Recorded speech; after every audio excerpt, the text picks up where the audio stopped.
Magandang hapon, Bagong Pilipinas. Narito ang Police News Network Express sa oras na ito.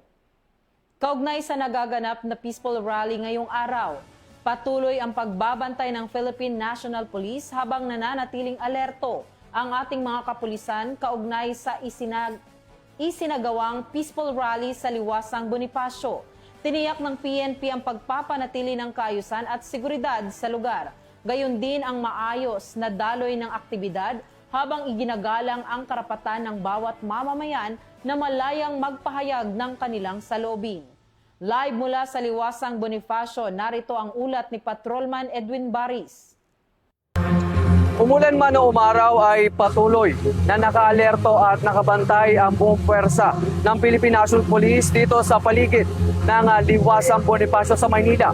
Kung mapapansin niyo po, nakatayo na ang stage ng pagdadausan ng naturang pagtitipon ngayong alas 11:30 ng hapon. Patuloy naman nagpapaalala ang Philippine National Police na makiisa ng mapayapa at sumunod sa alituntunin ng mga otoridad. Ako po muli si Patrolman Edwin Baris at ito ang huling kaganapan dito sa Liwasang Bonifacio, Manila. Nagbabalita para sa Police News Network.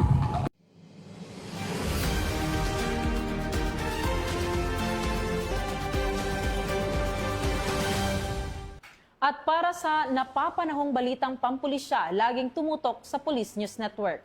Patrolwoman Jenny Medolor Mabayaw, alagad ng batas, tagataguyod ng balitang pulis. Bagong PNP para sa Bagong Pilipinas, serbisyong mabilis, tapat at nararamdaman.